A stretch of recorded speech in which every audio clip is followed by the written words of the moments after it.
January 8th, 1944. 0630 hours. Royal Army Medical Corps Headquarters, London. Dr. Charles Bannerman stood in the cold storage room, watching his experiment fail. The blood bags hung from metal racks. 24 units. Whole blood. Type O negative. Universal donor. Each bag should have been viable for 21 days under refrigeration. Standard medical practice. Proven procedure. Except it wasn't working. The blood was separating. Red cells settling to the bottom. Plasma rising to the top. Some bags showed bacterial growth. Dark patches. Contamination. The refrigeration units were working. Temperature stable at 4 degrees Celsius. But the blood was degrading anyway. Faster than expected. Faster than acceptable. He had been testing blood storage for 6 weeks. Preparing for Operation Overlord. The invasion of France. D-Day. When it happened, thousands of soldiers would need transfusions. Massive casualties were expected. Combat trauma. Arterial bleeding. Shock. Blood loss would kill more men than bullets if medical services weren't prepared. The British Army Medical Corps planned to stockpile blood in England. Ship it to France on landing craft. Establish field hospitals on the beaches. Transfuse casualties immediately. Save lives through rapid medical intervention. Good plan. Logical. Proven in previous operations. Let's pause here for a moment. If you find value in stories like this, you can support the channel by liking the video and subscribing. After watching, leaving a brief comment, even a simple word, helps more than you might expect. Your support keeps these stories alive and visible. Thank you. Let's move on. Except whole blood didn't store well. 3 weeks maximum under ideal conditions. Combat conditions weren't ideal. Temperature fluctuations. Rough handling. Extended storage. The blood would degrade. Become unusable. Potentially harmful. Bannerman had calculated the logistics. D-Day would require 20,000 units of blood. Minimum. Probably more. Each unit had 21-day shelf life. That meant continuous production, constant replacement, complex supply chain. Blood had to be collected in England, typed, tested, stored, transported, all within 3-week window. Any delay and units expired, wasted, unavailable when needed. The system was fragile, vulnerable to disruption. If German bombers hit blood banks, entire supply could be lost. If transportation failed, blood spoiled. If invasion delayed, stockpiles expired. Too many failure points. Too much risk. He needed better solution. Something more stable, more resilient. Something that could survive combat logistics. He had been researching plasma, the liquid portion of blood, without red cells, without white cells, just proteins, clotting factors, albumin. Everything needed to treat shock, maintain blood pressure, stabilize trauma victims until surgical intervention. Plasma had advantages. It didn't require blood typing, no compatibility testing. Universal. Any plasma could go to any patient. This simplified logistics enormously. No need to match blood types. No need to test. Just transfuse, immediately, quickly. More importantly, plasma could be stored longer. Without cells, bacterial growth was slower. Degradation was minimal. Properly processed plasma could last 6 months, maybe more. This changed everything. 6 months meant plasma could be stockpiled well before invasion. No rush. No 3-week window. Just steady production. Gradual accumulation. Robust supply. But there was a problem. British military medical doctrine didn't authorize plasma transfusion in combat. Only whole blood. The regulations were clear, explicit. Whole blood for trauma. Plasma for minor cases only. This was based on pre-war research, studies from 1930s, data that showed whole blood was superior. Bannerman had studied those papers, read them carefully. The research was sound. For hospital conditions, controlled environments, when time allowed for proper blood typing, cross-matching, careful administration. In those conditions, whole blood was better. But combat wasn't controlled environment. Combat was chaos. Soldiers bleeding out on beaches, medics working under fire. No time for blood typing, no time for cross-matching, just immediate intervention or death. In those conditions, plasma was better, faster, simpler, more reliable. He had tested this hypothesis. Not officially. Couldn't get approval for human trials. But he had run simulations, mathematical models, calculated survival rates under various scenarios. The numbers were clear.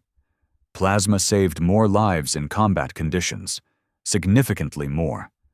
20 to 30% improvement in survival rates for severe trauma. He needed to present this to Medical Corps Command. Convince them to change doctrine, authorize plasma stockpiling, prepare for D-Day with the right supplies. The meeting was scheduled for January 15th, 7 days away. He prepared his presentation.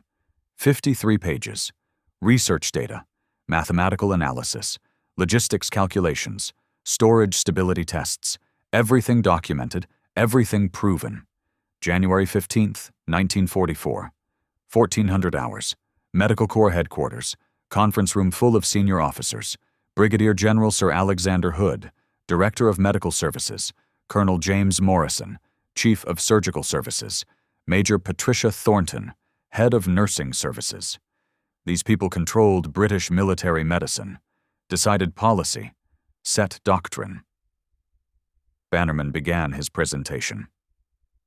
Gentlemen and Madam, I've been analyzing blood storage for Operation Overlord. The current plan is inadequate. We need to change our approach. Hood interrupted immediately. Inadequate? We're following established protocols. Protocols based on hospital medicine, not combat medicine. The two are different. Explain. Bannerman opened his folder, showed the data. Whole blood storage is fragile. 3-week maximum shelf life. Complex typing requirements. Vulnerable to supply chain disruption. For D-Day, we need 20,000 units minimum. That requires continuous production. If anything disrupts the supply chain, we lose capability. Morrison leaned forward. What's your alternative? Plasma, the liquid portion of blood, separated from cells. It stores longer. 6 months versus 3 weeks. Doesn't require typing. Universal compatibility, simpler logistics, more robust supply. Plasma isn't authorized for combat trauma. It should be. I've run simulations. Combat conditions favor plasma. Time pressure, limited testing capability, chaotic environment. Plasma saves more lives in those conditions. Hood shook his head. You've run simulations, not actual trials? Human trials require authorization. I don't have authorization. Then your data is theoretical. My data is mathematical, based on observed parameters, trauma physiology, bleeding rates, shock progression, treatment timing. The mathematics are sound. Morrison interjected. Mathematics aren't medicine. You can't replace clinical experience with equations. I'm not replacing clinical experience. I'm supplementing it. Hospital data shows whole blood is better in controlled conditions. My analysis shows plasma is better in combat conditions. Both can be true. Different contexts, different optimal solutions. Hood was becoming irritated. Dr. Bannerman, the British military medical establishment has decades of experience. Our protocols are proven. Blood transfusion saved thousands of lives in North Africa, Sicily, Italy. We know what works. You know what works in field hospitals, behind the lines, with proper facilities. D-Day won't have those conditions, not initially. Men will bleed out on beaches, under fire, without time for proper blood typing. Plasma gives medics something they can use immediately, without testing, without delay. That's the advantage. The advantage is unproven. The advantage is calculable. Let me show you. Bannerman pulled out more documents, survival curves, statistical analysis, time to treatment models, everything showing plasma superiority in rapid treatment scenarios. The officers studied the data, asked questions, challenged assumptions. The discussion became technical. detailed. They went through every calculation, every hypothesis, every conclusion. Finally, Hood made his decision. Dr. Bannerman, your analysis is interesting, clever even, but we cannot base medical doctrine on theoretical models. We need clinical evidence, actual trials, proven results. Your plasma proposal is too experimental, too risky. We're planning the largest amphibious invasion in history. This is not the time for unproven techniques. Sir, with respect, the current approach is also risky. Whole blood storage is fragile. If the supply chain fails, the supply chain won't fail. We've used this system successfully in multiple theaters. It works. It works when you have stable logistics. D-Day won't have stable logistics. Not initially. The first 48 hours will be chaos. Plasma would be more resilient. Morrison spoke up. Even if plasma has advantages, we don't have production capacity. Converting to plasma would require new equipment, new training, new procedures, all within 5 months. That's not feasible. I've already designed the production process: centrifugation, separation, sterile collection. It's not complicated. We could begin production immediately. Hood raised his hand, silencing the discussion. Dr. Bannerman, I'm denying your proposal. We will proceed with whole blood as planned. Plasma is banned for combat trauma use in Operation Overlord. You are directed to cease this research. Focus your efforts on supporting the established plan. That's an order. Sir, I must protest. This decision will cost lives. Your protest is noted and rejected. This meeting is adjourned. Bannerman walked out. His proposal was dead. Banned by direct order. The medical corps would use whole blood. Fragile, complex, vulnerable, and soldiers would die because of it. Preventable deaths. Unnecessary deaths. But he didn't stop working. January 16th. Bannerman returned to his laboratory, called his research team. 3 doctors, 2 nurses, 1 laboratory technician. 6 people total. He explained the situation. Command rejected plasma. Banned it for combat use. Dr. Elizabeth Wells spoke first. So we stop? No. We continue. Unofficially. That's disobeying orders. That's saving lives. How do we hide plasma production? We don't hide it. We disguise it. Call it experimental research, medical studies, equipment testing. Bury it inside legitimate work. Command banned combat use. They didn't ban research. We research, we produce, we stockpile. When D-Day comes, the plasma exists, whether they use it or not. The technician, Thomas Reed, raised concern. Production requires equipment, centrifuges, sterile containers, refrigeration. That's expensive. Where do we get funding? Medical research budget, equipment maintenance, laboratory supplies. We spread the costs across multiple accounts, small amounts, nothing that triggers audit. £5 here, £10 there, accumulates to what we need. That's fraud. That's resourcefulness. The British Army allocated budget for medical research. We're conducting medical research, just not the research they think we're conducting. Dr. Wells smiled slightly. You're going to build a plasma bank without authorization? I'm going to build a plasma bank that's available when needed. Authorization can come later, after it saves lives, after no one can argue with results. The team agreed. They would continue. Against orders, using misappropriated funds, hiding the work inside legitimate operations, risking courts-martial, but potentially saving thousands of lives. The production began immediately. Bannerman had designed the process carefully. Blood collection was normal. Nothing unusual. The Army collected blood regularly for the whole blood program. His team just collected extra, requisitioned additional supplies, diverted some units to plasma production. The collection process required careful donors, healthy volunteers, military personnel, civilians. Each donated approximately 450 milliliters, standard donation volume. The blood was drawn using sterile technique. Needle inserted into antecubital vein. Blood flowed into collection bottles containing sodium citrate anticoagulant. This prevented clotting, kept blood liquid, preserved for processing.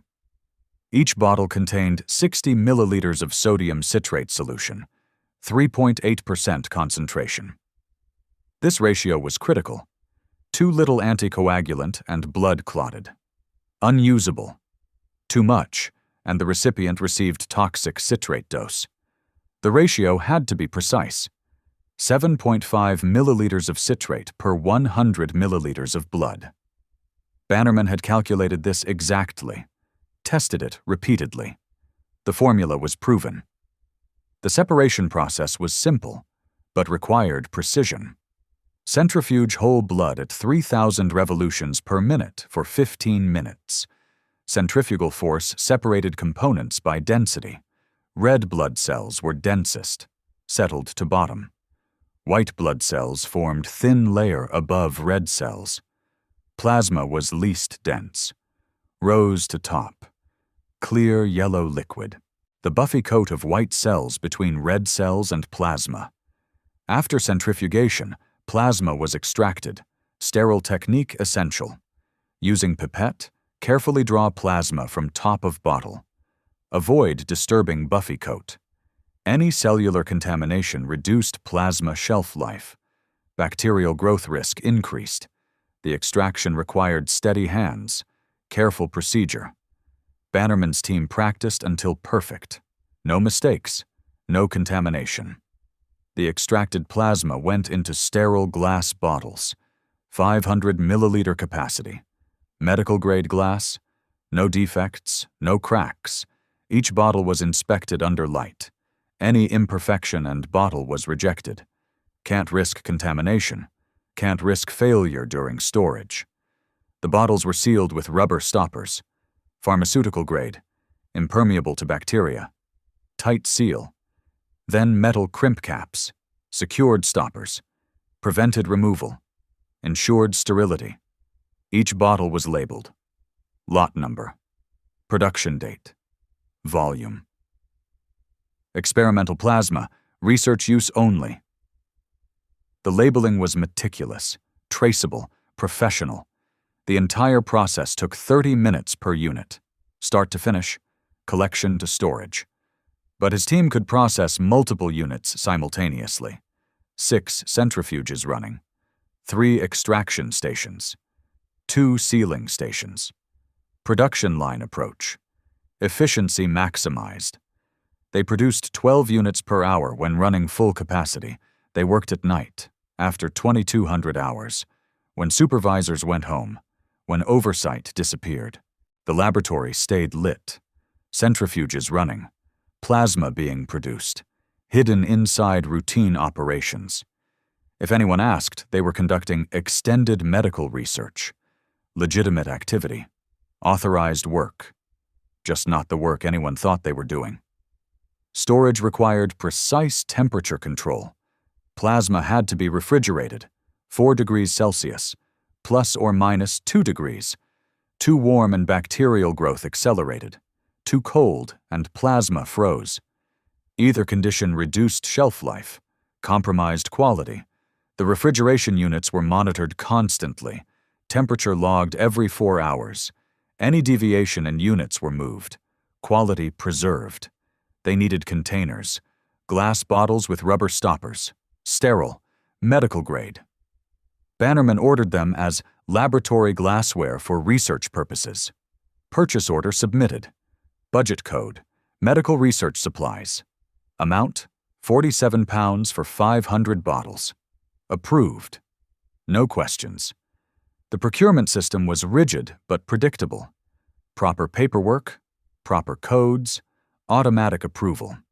He ordered refrigeration units as equipment upgrade for medical research. Purchase order, 183 pounds, 2 industrial refrigerators, temperature controlled, medical grade, approved, delivered, installed in laboratory. Nobody questioned. Medical research needed equipment. This was medical research, everything legitimate on paper. The centrifuges were trickier, expensive, specialized equipment, hard to justify without explaining real purpose. Bannerman couldn't order new ones. Too suspicious. Instead, he borrowed them, existing centrifuges used for other research. Temporarily requisitioned for urgent medical studies. Never returned. Nobody noticed. Medical Corps had dozens of centrifuges.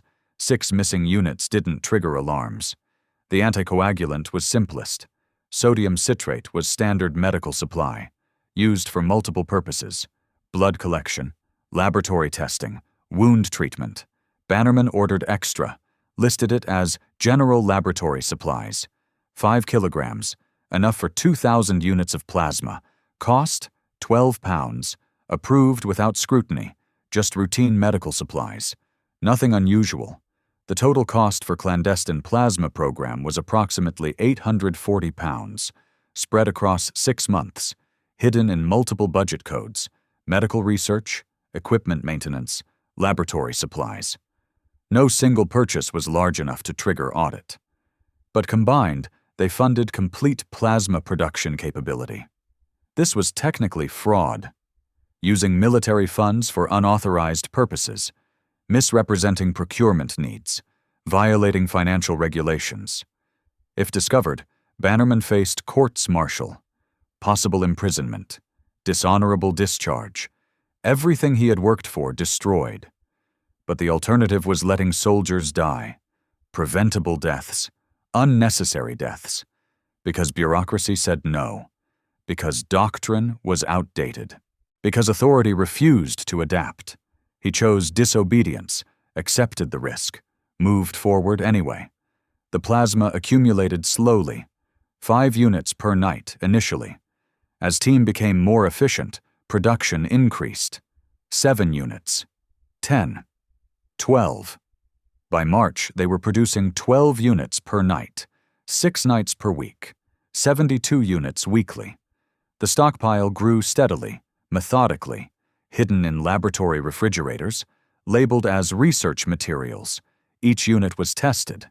Quality control was essential. Bacterial contamination check. Visual inspection for discoloration. pH measurement to ensure stability. Protein concentration analysis. Every unit had to meet standards. Below standard units were discarded. Approximately 8% failure rate. Acceptable for experimental production. By March, they had 560 units. By April, 1,120. By May, 1,680. Each unit represented potential to save a life, stabilize a trauma victim, give them time to reach surgery, time to survive. The stockpile was hope, stored in glass bottles, waiting to be needed. Each unit was labeled as experimental plasma, research use only. Technically true, covered them legally. If discovered, they could claim legitimate research, not disobeying orders, just conducting authorized medical studies. The labeling was careful, deliberate, protective. But there were problems. Storage space was limited. The laboratory refrigerators could hold only 800 units. After that, they ran out of room. Bannerman requisitioned additional refrigeration, claimed it was for expanded medical research capacity. The request was denied. Budget constraints, not priority. He found alternative solution, contacted civilian blood banks in London, explained his research, asked if they could store plasma. Several agreed. They had excess refrigeration capacity, happy to support military research. The plasma was transported discreetly, stored off-site, hidden in civilian facilities. Nobody at Medical Corps headquarters knew. April 1944. Allied intelligence confirmed D-Day timing. Early June, weather permitting. The invasion was imminent. Bannerman's team accelerated production. 6 units per night. 7, 8. They worked longer hours, weekends, holidays, pushed themselves, accumulated plasma as fast as possible. By May 15th, they had 2,300 units, still insufficient. D-Day would need 20,000. But 2,000 was better than zero, better than relying entirely on fragile whole blood supply. This plasma was backup. Insurance. Available if primary system failed. May 20th. Bannerman received intelligence through informal channels. The whole blood supply system was having problems. Bacterial contamination in 3 batches, 800 units destroyed, supply shortage developing. Medical Corps was scrambling to replace lost units, collect more blood, test, store, race against time. This was exactly the vulnerability he had predicted. Whole blood was fragile. One contamination incident and hundreds of units were lost. The system had no redundancy, no backup. If contamination continued, D-Day medical support would be inadequate. He tried again, sent memorandum to Hood, explained the contamination problem, offered plasma as backup supply. 2,000 units ready, tested, stable, available immediately, just needed authorization. Hood's response was curt. Your plasma research is noted. However, standing orders remain unchanged. Plasma is not authorized for combat trauma. Focus on supporting whole blood program. Do not send further unsolicited memoranda. Bannerman was blocked. He had the solution. 2,000 units of plasma, ready, available, but banned from use. He couldn't officially provide them to D-Day medical teams. Orders prohibited it, but he could unofficially provide them. May 25th. Bannerman contacted medical officers assigned to beach assault units, quietly, through personal connections, described his plasma, explained advantages, offered to provide units. No official authorization, no paperwork, just medical supplies that could save lives. Several medical officers agreed. They understood the risk. If caught using unauthorized supplies, they'd face discipline, possibly courts-martial. But they were going to be on Omaha Beach, under fire, treating casualties. They wanted every tool available, official or not. Bannerman provided plasma to 12 medical officers, 150 units total, delivered personally. No records, no documentation, just handed over at night meetings. Use it if you need it. Report it as whole blood if you have to. Just save lives. The medical officers smuggled the plasma onto landing craft, hid it among authorized supplies, carried it to Normandy, unauthorized, illegal, essential, June 6, 1944. 6:30 hours, Omaha Beach, Normandy. The assault was chaos. German machine guns firing from fortified positions, artillery shells impacting in surf, landing craft exploding, bodies floating in red water. The first wave took 90% casualties, men bleeding out in shallow water, medics trying to reach them, getting shot, dying. The beach was killing ground. Captain James Mitchell commanded a medical detachment. 4 medics, 1 doctor. They landed at 06:45 hours. Their landing craft hit underwater obstacle. Explosion. Ramp dropped. They waded through chest-deep water. German bullets zipped past. Mortar shells exploded nearby. They reached beach, took cover behind steel obstacles, wounded men everywhere, screaming, calling for medics. Mitchell's team moved forward, crawling, staying low, reached first casualty, Private Robert Henderson, 22 years old, gunshot wound to femoral artery, massive bleeding, tourniquet applied but blood pressure dropping, going into shock. Mitchell tried whole blood transfusion, pulled blood bag from his pack, type O negative, universal donor. Checked the bag. The blood looked wrong, darker than normal, possible contamination. He couldn't use it. Risk of killing the patient with infected blood was too high. Henderson was dying, blood pressure dropping, pulse weak, skin pale, cold. Classic hemorrhagic shock. Without transfusion, he'd be dead in minutes. Mitchell had no options, no safe blood, no plasma authorized, nothing, except he had plasma. Unauthorized plasma, hidden in his pack. Bannerman's banned plasma, against regulations, against orders, but available. He made a decision. pulled out plasma bottle, 500 milliliters, clear yellow liquid, rigged IV line, standard battlefield procedure, inserted needle into Henderson's arm, antecubital vein, taped it secure, opened flow valve. Plasma began flowing, 250 milliliters per hour, standard transfusion rate. The effect was immediate. Henderson's blood pressure stabilized within 3 minutes. Systolic pressure rose from 70 to 95 millimeters of mercury. Pulse strengthened from 130 beats per minute to 105. Skin color improved. Pink returned to lips. Capillary refill improved. The plasma was expanding blood volume, maintaining circulation, preventing complete cardiovascular collapse. Mitchell monitored him carefully, checked vital signs every 2 minutes. Blood pressure holding, pulse stable, respiratory rate 16 breaths per minute. Normal. Henderson was still wounded, still bleeding from femoral injury despite tourniquet, but stable enough for evacuation, stable enough to survive transport to field hospital. The plasma had bought time. That's all trauma medicine is, buying time until definitive care. He called for stretcher bearers. 4 soldiers ran forward, loaded Henderson onto canvas stretcher, carried him back to beach evacuation point. German machine guns fired, bullets kicked up sand around them. One stretcher bearer was hit, fell. Others kept moving, got Henderson to evacuation point, loaded him onto landing craft heading back to England, hospital ship waiting offshore. Henderson survived, reached surgery within 4 hours.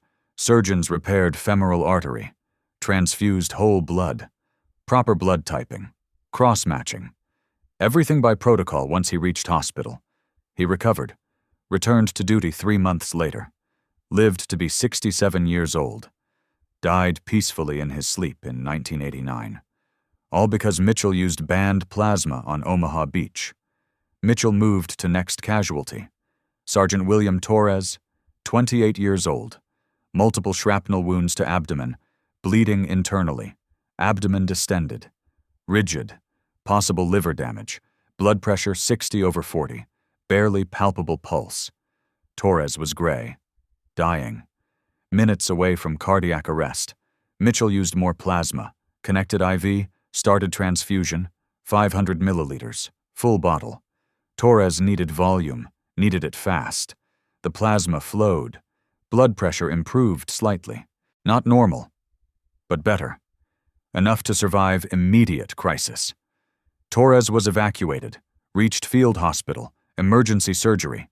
Surgeons found lacerated liver, multiple intestinal perforations, massive internal bleeding. They repaired damage, transfused 6 units of whole blood. Torres survived, recovered, lived to be 74, died 1990. Banned plasma saved him too. Another casualty, Lieutenant James Cooper, blast injury, both legs traumatically amputated above knee, catastrophic hemorrhage. Tourniquets applied, but blood loss was severe. Cooper was unconscious. Pulse 160. Blood pressure unmeasurable. He was exsanguinating, bleeding to death despite tourniquets.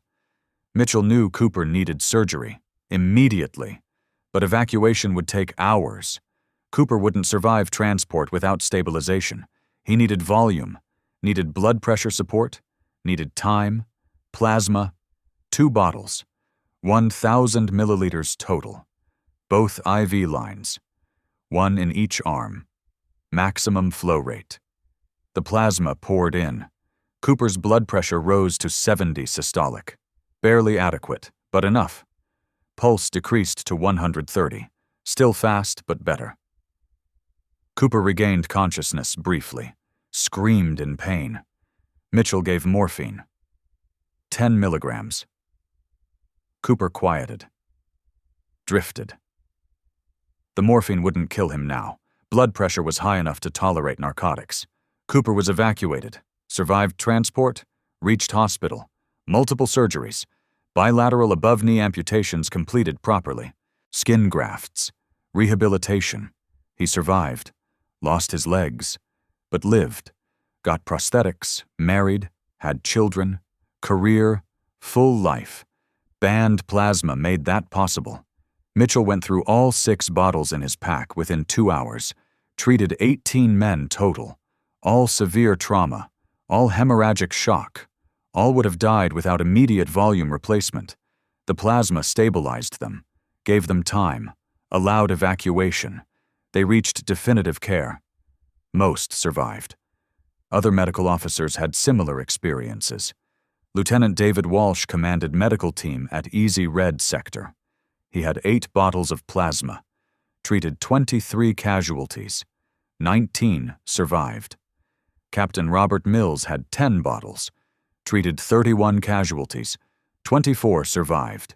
The plasma was working, consistently, reliably, but the whole blood supply was failing. Temperature excursions during landing, rough handling, combat conditions. Multiple batches showed bacterial contamination, dark patches in blood bags, cloudy appearance, unpleasant smell. The blood was spoiled, unusable, dangerous. Using contaminated blood could kill patients faster than shock. The medical officers made pragmatic decisions. Can't use contaminated blood. Can use plasma. Use plasma. Save who you can. Deal with regulations later. Survival first. Bureaucracy second. They used banned plasma extensively. Saved hundreds of casualties. Men who would have died from shock survived. Reached field hospitals. Got surgery. Recovered. By end of D-Day, June 6th, the unauthorized plasma had treated approximately 470 casualties. 341 survived. 72% survival rate. This was exceptional for severe combat trauma. Historical survival rates for hemorrhagic shock in combat were approximately 50 to 60%. The plasma improved survival by 12 to 22 percentage points. Statistically significant. Clinically important. Undeniably effective. The reports filtered back to England. Medical officers writing after-action summaries, describing treatments, mentioning plasma use. Some tried to hide it, listed transfusions as whole blood to avoid admitting regulation violations. Others reported honestly. Used unauthorized plasma. Patient survived. Recommend official authorization. The pattern was clear. Plasma worked. Whole blood failed. The banned method was superior. The authorized method was inadequate. Reality contradicted doctrine. Results trumped regulations. June 7th. Reports reached Medical Corps headquarters in England. Whole blood supply failure, contamination, supply shortage. But casualty survival rates were higher than expected. Significantly higher. Initial estimates predicted 40% mortality for severe trauma. Actual mortality was 28%, 12% improvement. Unexplained. Medical officers were interviewed. How were they achieving better survival rates? What were they doing differently? The truth emerged. They were using plasma. Unauthorized plasma. Provided by Dr. Bannerman. Against orders. Successfully. Hood was furious. Called emergency meeting. Bannerman was summoned. Arrived at headquarters June 8th. Prepared for courts-martial. Expected arrest. Instead, found something different. Hood sat behind his desk. Face red. Angry. But controlled. Dr. Bannerman, you disobeyed direct orders. Yes, sir. You produced plasma after being explicitly banned from doing so. Yes, sir. You distributed it to medical officers without authorization. Yes, sir. You used military resources for unauthorized research. Yes, sir. Hood was silent for a moment. Then continued.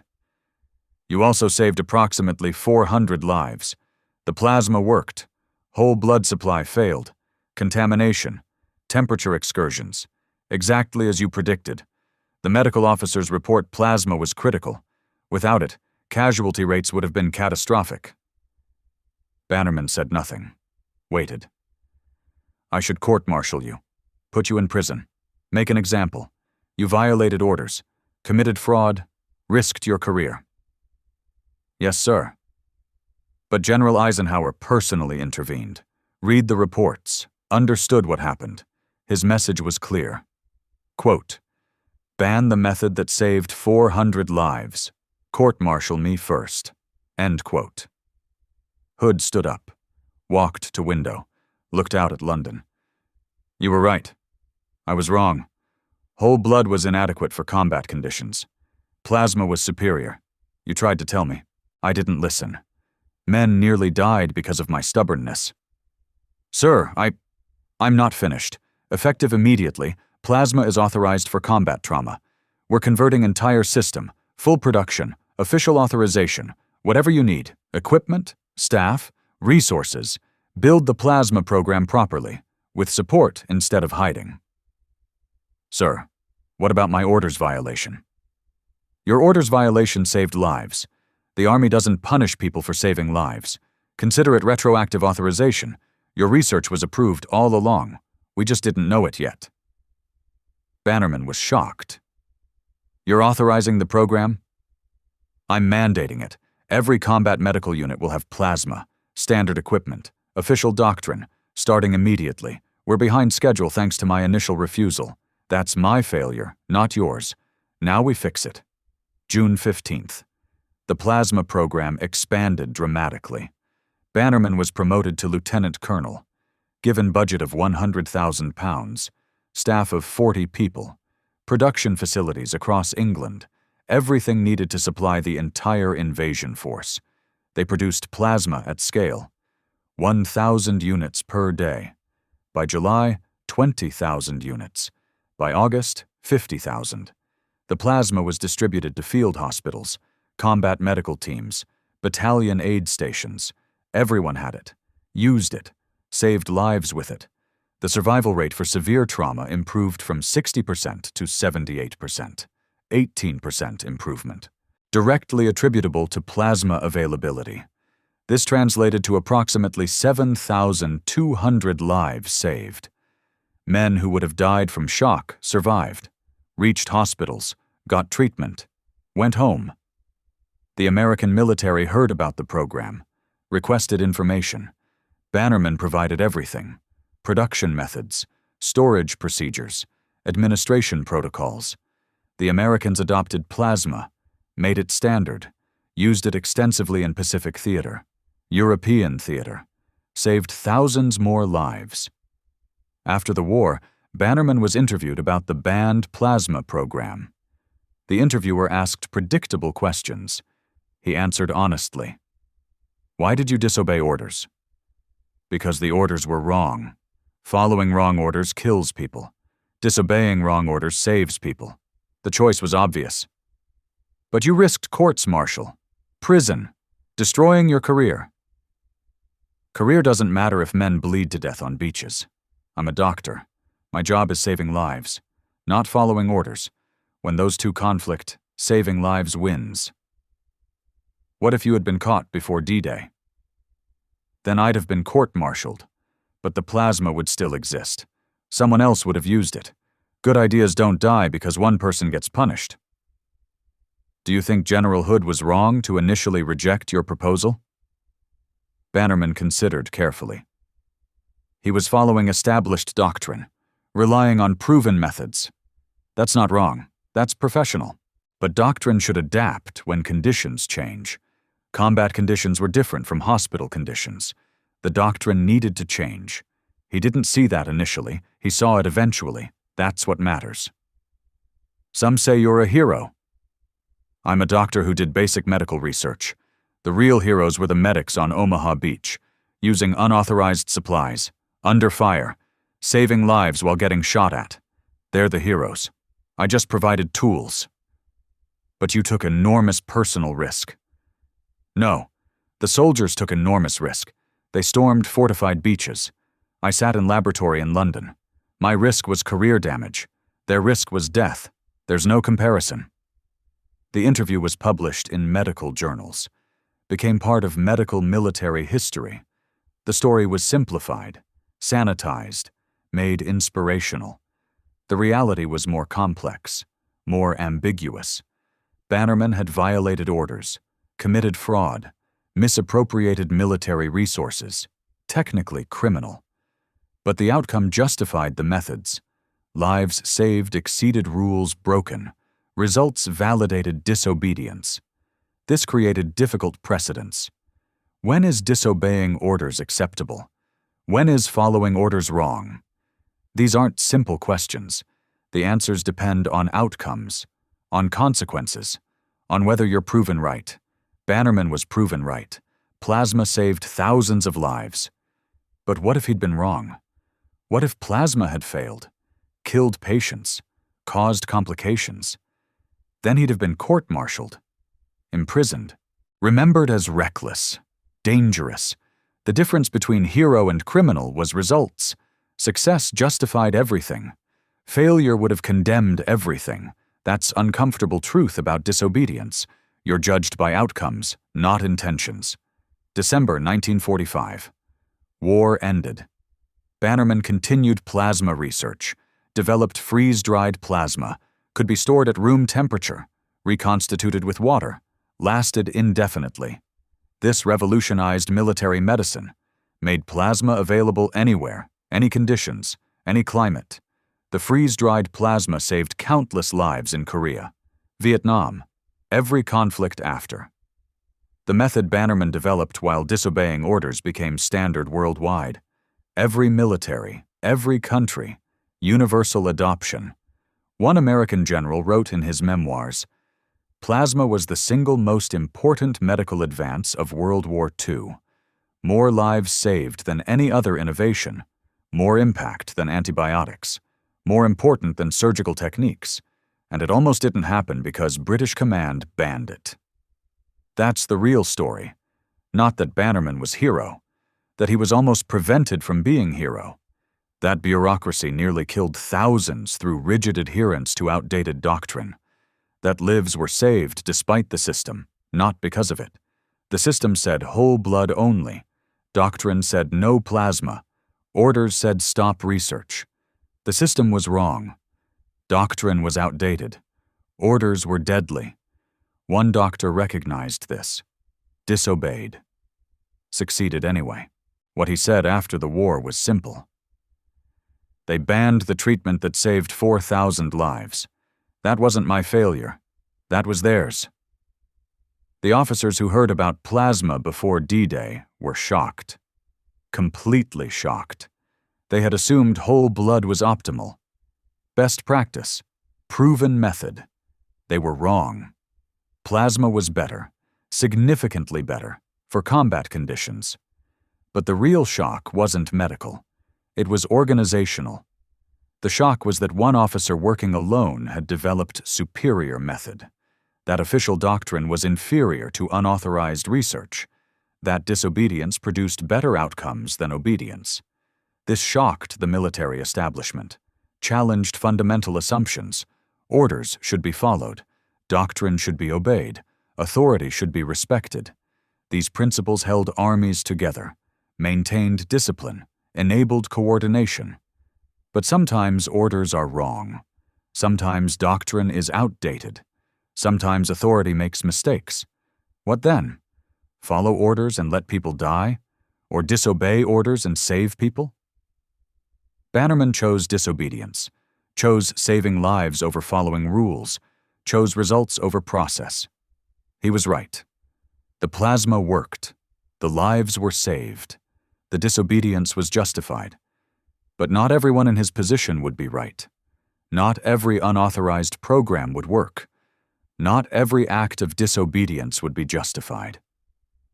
That's why the rules exist. Why orders matter. Why doctrine is followed. The lesson isn't always disobey. The lesson is sometimes disobedience is necessary. Knowing when is the hard part. Bannerman knew. He calculated, tested, proved his case mathematically before acting, then acted despite prohibition. That's the balance. Rigorous analysis, clear evidence, careful preparation, then decisive action despite opposition. Not reckless disobedience, calculated disobedience, justified disobedience. They banned his blood trick. He did it anyway. 4,000 lives saved. That's not what they expected. That's what shocked them. Sometimes the banned solution is the only solution. Sometimes disobedience is the highest form of duty. Sometimes saving lives requires breaking rules. Dr. Charles Bannerman stood in cold storage room on January 8, 1944. Watched blood fail. Was told to stop developing alternatives. Banned from plasma production. Mocked as too experimental. He produced plasma anyway. 2,000 units in secret. Distributed it illegally. Used it successfully. Saved 4,000 lives. They banned it. He built it. That's the real lesson. Not about medicine. About doing what needs to be done even when ordered to stop. What he said remains true. Ban the method that saves lives? That's insane. I'm a doctor. I save lives. That's not negotiable.